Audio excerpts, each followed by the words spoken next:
안녕하세요, 이한입니다. 저는 어릴 때부터 좀 책에 관심이 많았거든요. 그게 왜 그랬냐면 책이라는 게 그냥 좋았어. 그냥 이렇게 종이 뭉치에 뭔가 글이 있는 것도 너무 좋았고, 그리고 이 네모난 느낌도 좋았고, 그리고 책들이 너무나 이게 좀 내용들이 다 다르잖아요. 친구들이랑은 해보지 못할 법한 이야기들이 이 안에 되게 생생하게 살아있는 게 좋았고, 그리고 그냥 도서관이 좋았어요. 도서관 가면 조용하잖아요. 근데 제가 좀 시끄러운 장소를 안 좋아하거든요.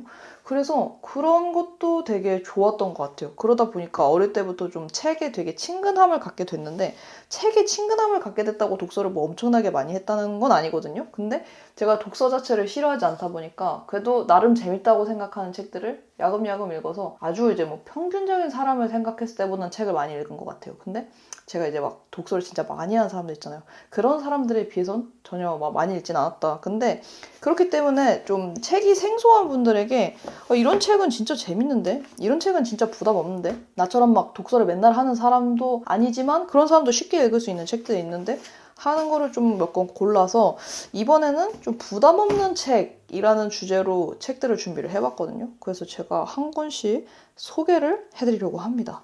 우선 첫 번째로는 이거 만화책 소개해드릴게요. 이게 또 글이 많으면 부담스럽잖아요. 그래서 글도 좋고 그림 칸도 되게 느긋한 이거를 소개를 해드리려고 하는데, 마쓰다 미리는 사실 이분을 모두가 알고 있지는 않더라고요. 그러니까 책을 많이 읽는 사람들 사이에서는 엄청 유명한 작가님이기는 해요. 그래서 이분 책이 좀 어떤 느낌이 있냐면 이런 그림이나 이런 게 단순하거든요. 근데 글도 되게 적고 이런데 부담이 없어. 그래서 부담 없이 이거를 쭉 빨려 들어가듯 읽다 보면은 그 안에서 되게 공감되는 지점들이 있거든요. 일단 이거부터가 좋잖아요. 뭔가 작가라고 하면 치열할 것 같고 뭔가 비범한 사람일 것 같고 한데, 평범한 나의 느긋한 작가 생활 이러면서 막 삼각김밥 먹고 막 이런데 막 그냥 자기가 뚜벅이처럼 걸어다니고 막 이런 거 연습하고 뭐 이런 게 좀 되게 소소하고 귀엽거든요.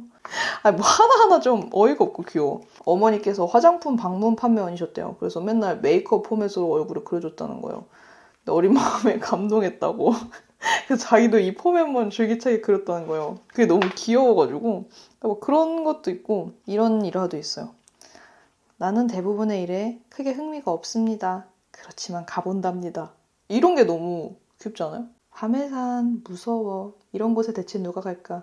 그러나 가보기로 합니다. 이런 게 뭔가 소소하고 귀여워. 근데 보면은 또 막 이래요.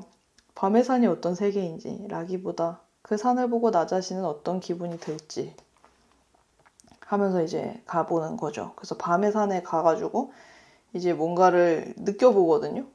이렇게 막 뭐 이것저것 구경하고 뭐 이런 고양이 선생님도 나오고, 그러니까 뭔가 재밌어. 읽어보세요. 뭐 이렇게 설명을 많이 하면 할수록 막 너무 구체적이니까 마쓰다 미리 건 다 재밌거든요. 다른 것도 있는데 다 재밌어. 좀 만화를 읽는 에세이 같은 느낌이라서 이것도 읽고, 그 서점 가면은 마쓰다 미리 건 진짜 많으니까 한번 읽어보시는 걸 추천하고, 그 다음은 소설책입니다. 엄청 따끈따끈한 신간인데요. 제가 지금 추천드릴 책 중에서 이 친구가 제일 신간이에요. 근데 최은영 작가님 진짜 제가 알고 있는 작가님이 엄청 유명하고 엄청 대단한 작가님인데, 제가 진짜 고백하자면 소설을 잘 못 읽어요. 소설을 잘 못 읽는 이유는 소설에 손이 잘 안 가더라고요. 근데 그런 제가 혹은 저 같은 사람이 있을 거예요. 그런 사람들이 읽으면 좋을 게 저는 단편집이라고 생각을 하거든요. 소설이란 말이다. 누군가의 삶을 나와 다른 시선으로 들여다보기 위해서 읽는 게 저는 소설이라고 생각을 해요. 제가 되게 자기 주장이 센 편이거든요. 근데 그렇게 하다 보면은 뭔가 내 시선으로만 세상을 바라보게 돼요. 그래서 남들이 겪은 일이고 그 남들이 해내야 되는 일임에도 제 상황도 아닌데 제가 꼭 그거를 이렇게 훈수를 두게 된단 말이죠. 소설을 읽으면서 아, 이렇게 다양한 삶이 있구나, 그리고 이렇게 다양한 시선이 있구나, 이런 태도들이 있구나, 그리고 나는 이해할 수 없었던 남들의 태도를 아, 이렇게 돼서 그렇게 된 거구나 하는 누군가의 내면을 좀 들여다볼 수 있는 느낌이거든요. 근데 그것도 굉장히 좀 그런 내면에 대해서 섬세하게 묘사한 소설을 읽을수록 저 같은 사람에겐 그런 게 되게 좀 많이 와닿았던 것 같아요. 꼭 도움이 되려고 책을 읽는다는 생각은 하지 않거든요. 우리가 그 생각을 하면 책을 못 읽게 되는 것 같아. 근데 그냥 아, 남들의 이야기가 듣고 싶어. 근데 내가 밖에 나가긴 힘들고 좀 귀찮고 좀 내가 혼자와 있으면서 그런 걸 들여다보고 싶어 할 때 그때가 진짜 소설이 우리의 삶에 필요한 때가 아닌가. 그래서 이 책 같은 경우에는 총 7편의 단편인데요. 개인적인 경험이 떠올랐거든요. 저에게 굉장히 큰 영향을 준 어른 하나를 만났었어요.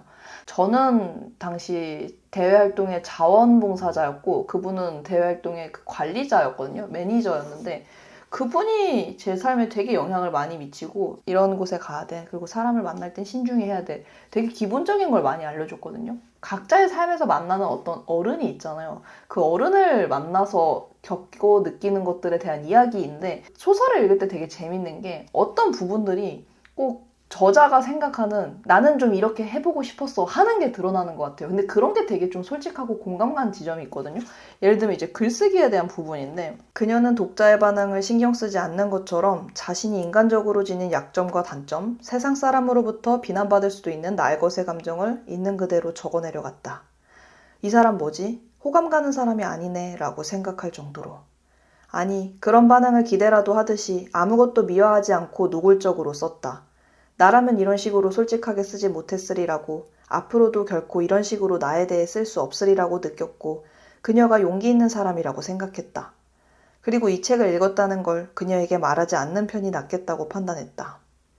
뭔가 주인공이 겪은 일이라기보다는 이 최은영 작가님이 이런 일을 겪어보지 않았을까 싶었어요. 왜냐면 제가 이런 일을 저도 겪어봤거든요. 근데 우리가 살면서 그럴 때 있잖아요. 누군가가 어떤 나는 해낼 수 없는 굉장한 고백을 했을 때 그리고 내가 그걸 목격했을 때 또 그 사람을 지켜주고 싶은 마음이 있잖아. 그게 뭔가 그 사람에게 해가 되지 않을까? 나는 이 용기를 대단하다고 생각을 하는데 그리고 나는 그렇게 할 수 없는데 그러면서 또 한편으로 생각하죠. 나도 한 번쯤 그래볼 수 있을까? 그러니까 이렇게 소설에서 문득문득 있는 문장들이 그냥 이야기를 읽는 거야, 글을 읽는 거야 하면 또 그냥 글로 쭉 흘러가는 게 소설인데 그 안에서 내가 삶에서 느꼈던 어떤 조각들, 파편들을 발견하는 맛이 있거든요. 그래서 제가 그런 걸 좀 몇 가지 더 이제 밑줄을 그었는데 이런 이야기 할 때 있잖아요. 내가 무언가를 주장을 했어. 그래서 이 주인공이 에세이를 쓴 다음에 그걸 발표를 했는데 막 사람들이 그걸 이제 엄청 평가를 하는 거예요. 아 근데 이거는 그거에 대해서 쓴 것 같은데 약간 너무 민감한 거 아닌가요? 너무 부정적인 시각 아닌가요? 뭐 이렇게 얘기를 하는 거예요. 누군가가 내 말을 끊고 내 의견이 중요하지 않다고 말한 상황이 내게는 익숙했다라고 하는데 살면서 저도 이런 폭력을 저지른 것 같아요.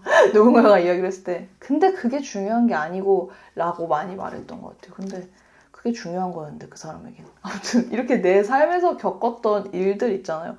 그런 조각들을 소설을 읽으면서 많이 발견을 할 수 있고 그런 것을 우리가 장편 소설로 시작하면 조금 부담스러울 수 있잖아요. 물론 최은영 작가님의 장편 소설도 굉장히 좋기는 한데 책 읽는 게 부담스러웠다면 단편이 여러 개 있는 책 중에서 그 안에서 내가 읽고 싶은 단편만 골라 읽어도 좋고 아니면은 오늘 카페에선 이 단편 하나만 읽고 와야지 하면서 하는 것도 좋은 것 같아요. 그래서 우리가 항상 믿고 보는 최은영 작가님의 신간 아주 희미한 빛으로도 이 책을 추천을 드립니다. 그리고 그 다음은 에세이인데요. 여러분 에세이 읽어보신 적 있나요? 근데 에세이를 읽는 분들은 또 에세이만 읽더라고요. 그리고 저는 제가 쓰는 책이 장르가 어쩌다 보니 다 에세이더라고요. 그리고 서점에 가면 진짜 많이 있는 게 에세이야. 근데 그만큼 너무 흔한 글이 에세이이자 잘 쓰기 어려운 게 저는 에세이라고 생각을 하거든요. 근데 이 이슬아 작가님의 또 신간이 나왔어요. 끝내주는 인생이라는 책인데요. 저는 이슬아 작가님을 그 메일 구독 서비스일 때부터 봤었거든요. 물론 옛날부터 유명한 분이긴 했어요. 근데 이분이 어떤 분이냐면은 일단 책 조금 읽는 사람 사이에서는 지금 가장 핫한 분이세요. 글을 써서 돈을 버는 일이 굉장히 어렵거든요. 저도 이제 80만 유튜버이지만 저도 글을 기고할 때는 다른 작가들이랑 똑같은 고료를 받아요. 근데 그게 진짜 굉장히 적단 말이에요. 그래서 글을 쓰면서 생계를 이어가는 일이 굉장히 힘든데 이분이 딱 이런 서비스를 시작한 거예요. 제가 일주일에 5편의 글을 보내드립니다. 그리고 한 달 동안 보내드려요. 이것을 단돈 10,000원에 메일로 보내드립니다. 일간 이슬아입니다. 이거를 이렇게 시작을 해서 약간 혁명을 일으키고 그걸로 이렇게 촥 그런 분인데 그분의 아주 따끈따끈한 신간입니다. 그래서 이 사진들을 찬찬히 보는 것도 굉장히 좋고요. 저는 그냥 이슬아 작가님 글을 보면 어떤 느낌이 든달까? 그 아까 최은영 작가님 소설에 나왔던 어떻게 저렇게 용기 있게 쓸 수 있을까가 저는 이 작가님이에요. 그러니까 이렇게까지 용기 있을 수 있어? 나는 이 책 읽은 거 비밀로 할래 하는 느낌이 드는 게 딱 이슬아 작가님의 글에서 저는 그런 걸 느끼거든요. 그게 너무 다 재미있어. 근데 생각해보면 우리 삶에서 그렇게 소설 같고 좀 재밌는 일들도 우리가 들여다보면 있거든요. 그리고 기록하면 있거든요. 저도 이걸 읽으면서 저의 엉뚱한 일들을 되게 많이 떠올리고 공감하면서 봤던 것 같아요. 그래서 이 또한 이제 에세이이기 때문에 이제 편편히 구성이 되어 있어요. 그래서 되게 부담 없이 읽을 수 있고 이걸 읽기 시작하면은 에세이 재밌다. 그리고 책 재밌구나. 이런 느낌을 받으실 것 같아요. 그래서 끝내주는 인생, 끝내주는 책이니까 추천하고 싶고요.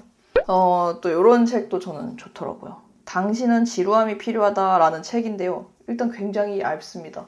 그리고 이 책은 제목이 일품이에요. 뭐랄까, 내가 좀 항상 열심히 살아야 될 것 같은 현대인의 그런 부담감이 있잖아요. 근데 그런 나에게 지루함이 필요하다고 말을 해주는 거야.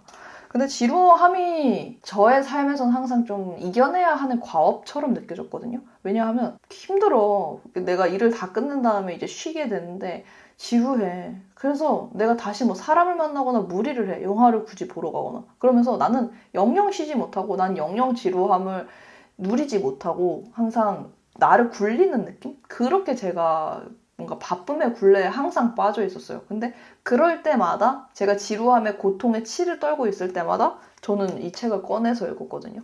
이 책을 산 지가 좀 됐어요. 2018년인가 샀는데 몇 번이나 읽었는데 밑줄 친 문장들도 좀 있는데 사는 게 의미 없다. 이렇게 느끼는 이유는 삶의 의미가 음식이나 공기만큼 굉장히 기묘하다는 것을 인정하지만 삶을 가득 채운 활동들이 우리가 애타게 찾는 의미를 던져주지 못하기 때문이다. 진짜 대박이잖아요? 다시 한번 읽어볼게요. 삶을 가득 채운 활동들이 우리가 애타게 찾는 의미를 던져주지 못하기 때문이다. 그러니까 내 삶에 지금 내가 뭐 하는 일, 만나는 사람, 그리고 뭐 쉬는 것들, 이 모든 게 가득 내 삶을 채우고 있는데 의미가 없는 거야. 그러면 의미는 어디서 어떻게 찾아야 될까? 그런 것에 대한 이야기도 나오겠죠. 제가 여행을 가면서 좀 도피를 많이 하거든요. 지금 올해만 여행을 3번인가 갔다 왔는데 이런 내용도 있어요. 정말 여행을 사랑해서 그러는 건지 아니면 집에 돌아와서 불쑥 마주하게 된 지루함을 피하려고 그러는 건지 자문해야 했다.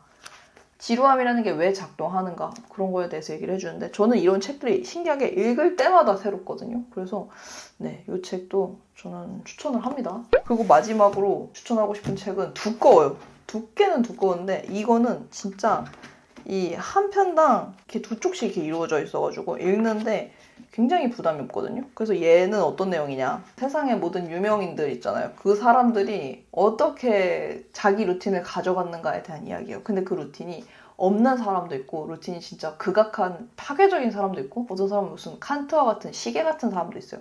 그래서 그거를 보면서 진짜 사람 사는 게 다양하구나. 그래서 사람들 어떻게 사는지 그리고 또 약간 좋은 작품 만들고 이런 사람들이 얼마나 좀 또라이라든가 괴짜였구나 하는 걸 보면서 위안도 얻을 수 있거든요. 그래서 저는 이 책 되게 좀 재밌게 봤어요. 그래서 이런 게 있어요. 햇빛과 달빛에서 떠올린 영감 이런 내용이 있는데 진짜 완전 아침형 인간이 있고 완전 새벽에 올빼미형으로 작업하는 사람들이 있거든요. 그러니까 그게 정답은 없다는 거야. 근데 그런 사람들의 일화를 좀 정리가 되어 있고요. 그리고 누구는 이제 절제된 일상에서 얻은 상상력이 있고 반대로 즉흥적이고 규칙 없는 삶. 그러니까 J랑 P 뭐 이런 식으로 유형별로 어떻게 사람들이 좀 자기 하루를 지냈는지 그리고 작업을 했는지가 나와요. 중독에 시달리는 사람들도 되게 많았거든요. 커피라든가 뭐 마약이라든가 알코올 그런 것도 있고 게으름과 나태함이 주는 기쁨. 이런 장은 너무 좋지 않아요? 나는 작가가 되기에는 너무 게으르다. 침대에서 뒹구는 시간이 가장 즐겁다. 게으르기에 더 열심히 일할 수밖에 없다. 나는 무척 느리게 글을 쓴다. 이런 게 뭔가 우리가 갖고 있는 작가나 혹은 성공한 사람의 고정관념? 이미지가 있잖아요. 그런 걸 되게 많이 깨줬던 것 같고 그리고 내 삶에서 좀 나랑 비슷한 스타일의 사람을 발견을 해요. 그때 좀 죄책감을 덜 느끼는 것 같아요.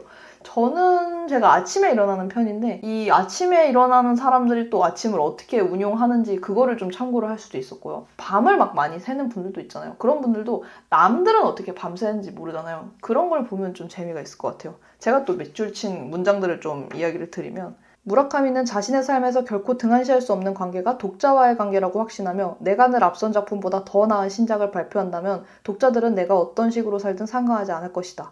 소설가로서 내 의무, 또 내가 가장 중요하게 생각할 바는 그것이지 않겠는가? 라고 반문했다.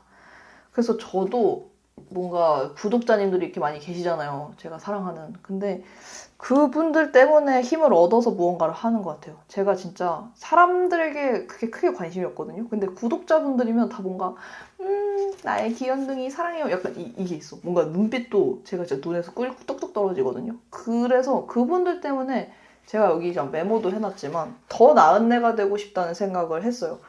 그런 것들? 네, 참 작가인 제가 읽기에도 참 공감 가는 문장들이 있고 방금 이거 진짜 웃겼어요. 마감 시간이 닥치기 전까지 일하지 않는다. 근데 제가 요즘 약간 이러려고 하거든요.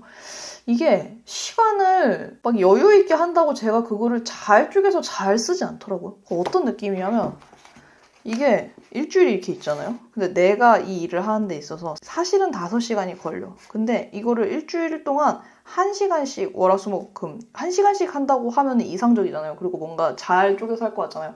근데 실제로는 한 이틀 동안 2시간, 3시간씩 하는 게 낫더라고요. 왜냐하면 이거를 하는 데 있어서 우리가 이렇게 예열을 하거든요. 어떤 일이든 차 시동이랑 비슷해. 그러니까 예를 들면 저는 자전거를 탈 때 처음에는 좀 비실비실 하거든요. 근데 중간 부분부터 이제 몸이 폼이 돌아와서 이때부터 자전거를 좀 잘 탈 수가 있어요. 작업도 비슷해. 처음 했을 때 여기에서 만들어지는 게 좀 생각보다 효율이 나지 않거든요. 이거를 이제 1시간씩 쪼개서 계속 하다 보면 오히려 맨날 노력은 했는데 그 맨날 시동을 걸었는데 어정쩡한 거야. 차라리 이 어려운 구간, 시동을 한두 번 걸고 이때 몰아서 하는 게 이 일의 집중도라던가 퀄리티를 높이더라고요. 그래서 이게 웃긴 말처럼 보이지만 전 요즘에 이렇게 하고 있고 여기서 좀 도움을 많이 얻고 있어요. 그 사람들이 파킨슨의 법칙이라고 하잖아요. 시간이 많다고 그만큼 일을 잘 해내는 게 아니래요. 그래서 이런 것들도 좀 참고를 할 수 있죠. 우리의 관념을 깨는 것도 많고. 그래서 제가 이렇게 5권의 책을 추천을 드렸고요. 정말 한 편 한 편 일단 이렇게 뭐 내용이 짧다거나 아니면 책이 얇다거나 아니면 완전 재밌다거나 그리고 단편이라거나 아니면 만화라거나 읽기에 부담이 없는 책들로 좀 소개를 드렸는데요. 이 계기로 여러분들도 여름에 폭염이라든가 뭐 장마라든가 굉장히 힘들잖아요. 이것들을 휴일로 놨으면 좋겠습니다. 아무튼 제가 준비한 영상은 여기까지고요. 우리는 다음에 또 만나요. 안녕!